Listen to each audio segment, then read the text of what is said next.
우리가 유시민 씨 얘기가 나왔으니까 어제 이 폭탄이 하나 또 던져졌어요. 이재명 대통령을 저격한 거 아니냐라고 지금 민주당 내에서도 부글부글하다라는 얘기가 있는데 좀 영상을 한번 보고 얘기를 이어가도록 하겠습니다. 대통령이 무엇 때문에 이 욕심들을 자리 주요 포스트에 자기가 원하는 사람을 집어넣으려고 이렇게 집요하게 노력을 하는 걸까라고 생각해 보면 이것도 재건축인지 재개발인지는 모르겠지만 그런 구상과 관계가 있을 수는 있다. 그런데 그게 뭔지를 아무도 몰라. 어떤 정계 개편을 머릿속에 두고 있는 것 같은데 그것에 대해서 사람들에게 구상을 설명을 하고 새로운 집과 동네의 조감도를 보여주고 동의를 받아서 이걸 추진하는 게 아니고 뭔가 대통령의 권력의 힘으로 이걸 하고 있다는 거예요. 그래서 저는 이게 너무너무 불안하고요. 이것이 옳다 그르다를 떠나서 필연적인 실패의 길로 가고 있다. 그 김어준 씨 저번에 한번 다스베이다인가요? 거기서 출연했는데 생각보다는 공개됐을 때 좀 많은 사람들 반응이 20분짜리였거든요. 20 후반부였었어요. 그래서 뭐 기대했던 것보다 그렇게 센 거 아닌 것 같은데라고 얘기를 했었는데 어제는 아예 이 편집을 한 내용조차도 다 얘기를 하셨더라고요. 소위 말하는 뭐 이번에 뭐 관련한 거였지 인사 관련한 내용이었었던 것 같은데 한번 좀 주요 발언에 대해서 한번 봐보겠는데 근데 이 공개된 영상을 보고 다들 좀 궁금해한 것은 약간 이런 거였어요. 왜 유시민이 여기서 지금 이 시점에서 이런 얘기를 왜 하지? 왜 하겠어요?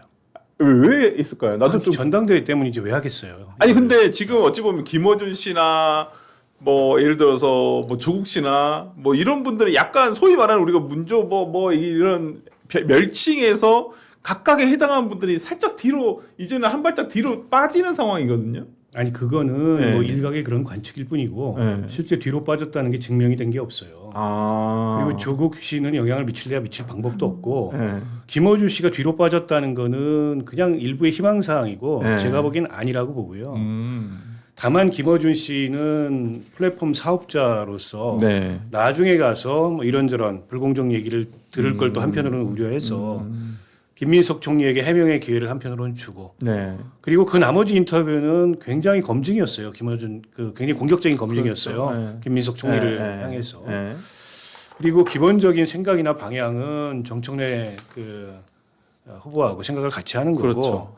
지금 김어준 씨가 연일 지난 지방선거와 재보궐선거 패배의 원인으로 그리고 앞으로 민주당에 있어서 매우 중요한 과제로 네. 이 얘기하고 있는 게 조국 신당과의 합당입니다.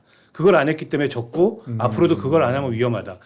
근데 어떤 언론도 어떤 유튜브도 그 의제를 띄우지 않아요. 민주당 전당대회에서 그게 핵심 이슈가 아닙니다. 맞아요. 근데 김어준 씨가 계속 그걸 띄우고 있고 그걸 가지고 정청래 대표하고 이를테면 뭐 정청래 대표가 그걸 갖다 화답했잖아요. 당원 총투표를 통해서 그 결정하겠다. 네. 그리고 합당을 안 했으면 평택을 안 졌을 거다. 이 얘기 하지 않습니까? 그렇죠.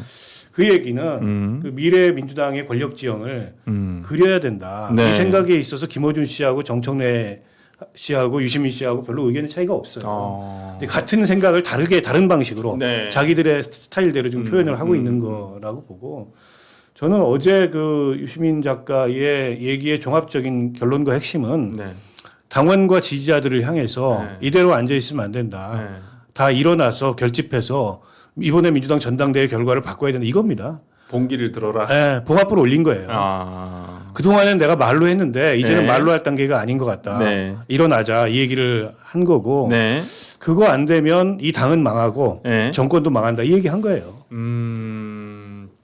아니 근데 어제 발언을 보면 일단 하나씩 보면 그 유시민 작가의 얘기에 대해서 제가 오전에 두 분 라디오 하신 걸 제가 좀 들어봤는데 보니까 우리 박원석 의원님 같은 경우는 굉장히 평가 절하를 하고 있고 그다음에 정홍희 의원 저는 솔직히 정홍희 의원님하고 약간 비슷한 생각은 가지고 있어요. 그러니까 저도 솔직히 모종의 어떤 대통령이 뭔가를 구상하고 있다라는 생각이 들거든요. 근데 왜 그럴까? 근데 유시민 작가도 이제 어저께 보면 내용을 보면 자기도 왜 그런지는 모르겠지만 뭔가 이상한 움직임이 있다라고 생각을 하고 있고 누군가 그 팀이 있다라고 하는데 저는 그 팀도 다 제가 그 구성원을 확인한 건 아니지만 일부는 저는 확인을 했었어요. 누구예요? 아니 누구라고 말씀을 못 드리죠. 지금 정부 쪽에 있는 사람인데 예전엔 당연히 민주당에 있었었고 이제 그런 사람들이 하고 있는 일련의 행동들이 있었는데 저는 공소 취소도 그쪽의 어떤 작품이라고 생각을 하고요. 그분들의 목적은 우리가 요즘엔 잘 안 다루지 있지만 제 개인적인 추측은 연임이에요. 개헌을 통한 연임. 말도 안 되는 소리. 이거 말이 안 되죠, 당연히. 아니 근데 연임 얘기가 나오긴 했었지. 나왔죠. 중임이 아니고 연임이다 해가면서. 네, 그래서 대통령도 거기에 대한 의사를 표현한 적이 있으세요. 그리고 지금 법제처장인가? 그분도 예전에 그 비슷한 얘기를 하셨었어요. 네, 대통령이 이재명 대통령이 그 선거운동 다들 박원석 의원님처럼 저도 제 처음에 반응은 그랬어요. 야, 말도 안 되는 소리 하지도 마. 헌법 128조 2항에 보면 당의 이거 개헌 임기와 관련한 개헌 당시에 대통령은 이 적용을 받지 않아라고 있잖아요. 그러니까 뭐 그런 생각을 대통령이 하고 있다고 의심은 할 수 있어요. 네. 의심은 자유니까. 근데 지지율이 90%가 돼도 불가능한 얘기예요. 대한민국에서는. 근데 이제 지지율 50%밖에 안 되는 대통령이 그게 어떻게 가능하겠어요? 무슨 방법을 통해서? 저는 그러니까 지금 유시민 씨의 어제 얘기의 가장 큰 문제는 네. 확인할 수 없는, 검증할 수 없는 그리고 근거가 불분명한 의도를 가지고서 네. 어떤 모종의 계획이 숨겨진 계획이 작동하고 있다. 그게 아니고서 이런 현상이 나올 수 없다. 네. 유시민 씨가 현상으로 든 게 뭐예요? 그 보수 쪽에서 데려온 사람들 어떻게 그런 사람들을 데려오냐? 네. 증축에도 도움이 안 되는 사람들. 네. 논리적으로 증축에 도움이 안 되는 사람들이 재건축이나 재개발엔 도움이 됩니까? 그런 사람들 데려다 정계 개편할 수 있어요? 네. 이병태, 이해운, 인요한 뭐 이런 사람들 데려다 말이 안 되잖아요. 그거를 정계 개편의 의도나 근거라고 얘기하는 게 말이 안 되잖아요. 네. 그리고 검찰개혁 보안수사권 문제도 대통령이 여러 자리를 통해서 보안수사권의 필요 최소 범위에서 존치를 얘기를 했어요. 네. 근데 마치 수기분리 자체에 대통령이 반대한 것처럼 네. 이것도 재개발 재건축하고 관련이 있다고 넘겨짚고 이른바 추론이라기보다는 제가 보기에는 거의 음모론에 가까운 그런 의심을 하는 거잖아요. 네. 그다음에 국회의장 등등 저는 뭐 그 얘기는 맞다고 생각해요. 그러니까 민주당이 이재명이 돼야 된다. 이재명의 민주당이 아닌 그게 이제 정당 정치의 원칙이죠. 그런데 과거에 저분이 어용지 시기를 자처하면서 우리 인이 하고 싶은 거 다 해 할 때 저런 얘기 한마디라도 했어요? 들어본 적 있어요? 없죠. 민주당에 있었잖아요. 네. 그리고 정원호 선출될 때, 조정식 선출될 때 그 시점에 이렇게 하면 안 된다고 얘기한 적 있어요? 없어요. 그렇죠. 유시민 씨 없었죠. 그러니까 지금 전당대회 얘기하는 겁니다. 네. 전당대회 대통령 들어오지 마라. 네. 그리고 하필이면 김민석이냐 이 얘기를 하기 위해서 과거의 모든 얘기를 불러내서 모종의 프로젝트가 가동되고 있다. 이런 의심의 불을 지피는 거지 하나하나 뜯어보면 저렇게 말할 근거가 없어요. 네. 근데 근거가 있는지 없는지 내가 모르겠는데. 네. 이 유시민 작가의 그 지금까지의 자기 견해를 표출하는 스타일은 있는 것 같아요. 네. 왜냐하면은 처음에 ABC 얘기를 할 때 분명히 대통령은 안 그런데 주변 사람이 문제라 그랬거든요. 그렇죠. 근데 요번에 그 자기 입장을 매불쇼에서 밝힐 때는 대통령이 문제인 거예요. 네. 이렇게 가면은 그렇죠. 필패야. 네. 그 부분을 분명히 하고 그래서 자기 마음도 훨씬 가벼워졌다 그랬잖아요. 그런데다가 왜 그런지 모르겠다 그랬잖아요. 네. 저는 이분이 다음에 한 번 더 나올 것 같아요. 그래서 왜 그런지 얘기할 것 같아요. 아, 매불쇼. 그러니까는 우리는 뭔지 그런 느낌을 받는 거에 그치지만 저 유시민 작가는 우리보다는 훨씬 정보 채널이 꽤 있을 것 같거든요. 여성 쪽에. 그러면 이제 그때는 더 지금보다 강한 얘기를 할 것인지 아니면은 요번에 이 자기 주장을 계기로 해갖고 완전히 여기서 이제 그 소위 뭐라 그래요 페이드 아웃 할 것인지 이제 그럴 것 같다는 생각이 들고요.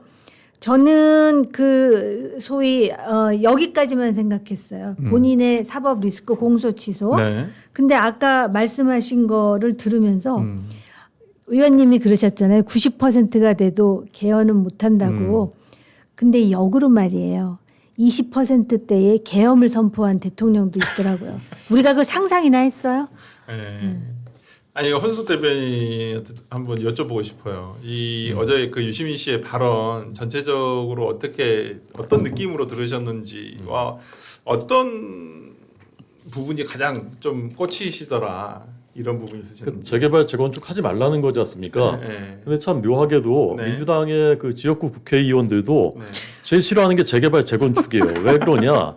본인들의 왕국이 구축돼 있기 때문이에요. 네. 확고한 맞아. 기득권이 있어요. 근데 그걸 재개발 재건축하면은 자기들한테는 불리하다고 보는 네. 거예요. 네. 실제로 이번 지방선거에서 그게 다 데이터로 드러났습니다. 네. 근데 지금 유시민이 지키고자 하는 자신들의 왕국은 뭐냐? 네. 이건 586 꼰대 운동권 세대들이 우리 사회에서 확고한 기득권이에요. 이거는.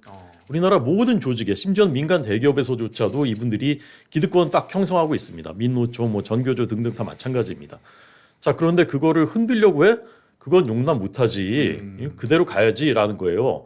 근데 이재명 대통령이 마치 무슨 유이재명 중도 보수 뭐 이런 쪽으로 해서 가니까 우리의 기득권을 흔들려고 하나? 이제 그런 의심이 저는 있다고 봅니다.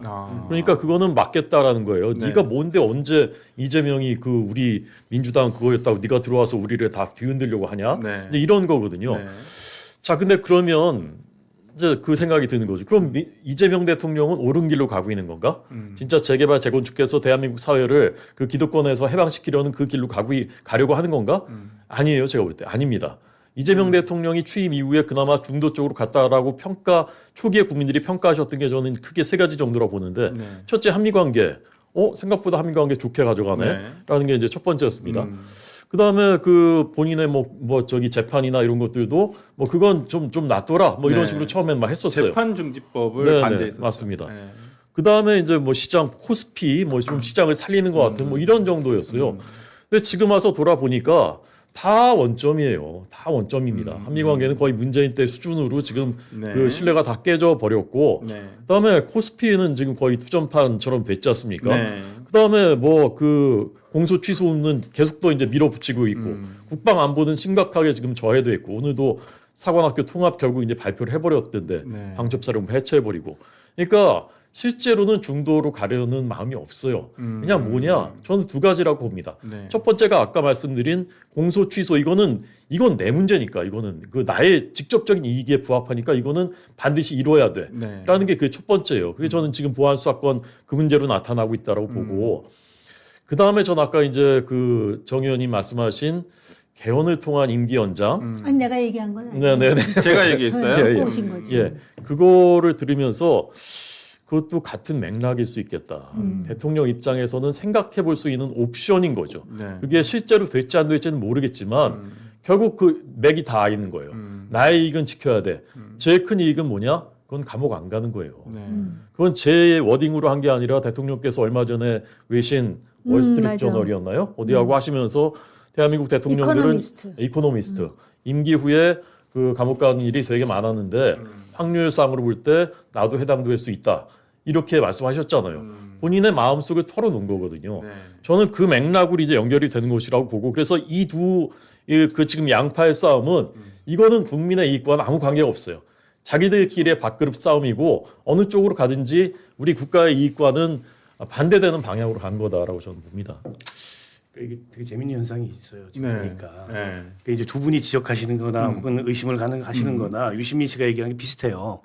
그렇죠. 네, 저는 제가 보니까 네. 비슷한 네. 것 같아요. 네.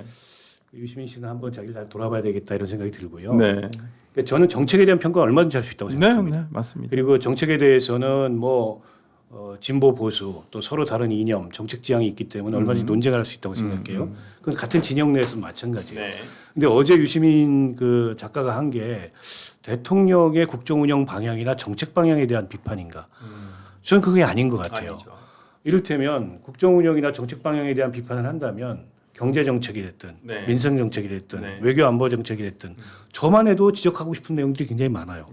특히 이제 3대 메가 프로젝트 하면서 AI로의 대전환을 얘기하는데 그게 가져올 양극화라든지 어떤 이 격차를 더 구조화시키는 문제라든지 이게 대책이 없어요 정부가 네. 지금.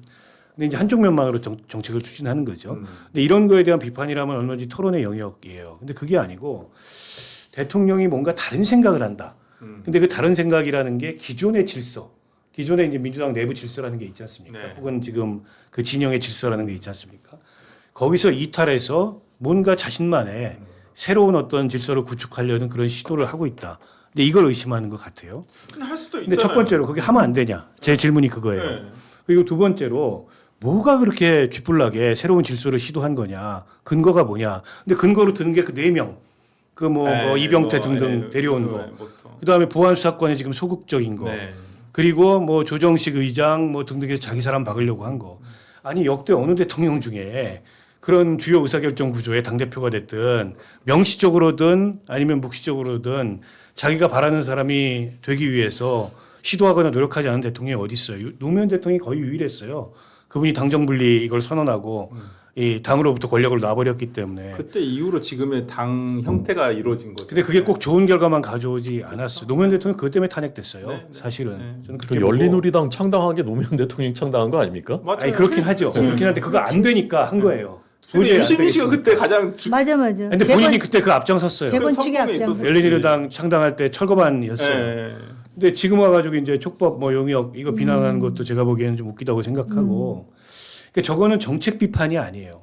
전혀 아니죠. 정책 네. 비판이 아니고 네.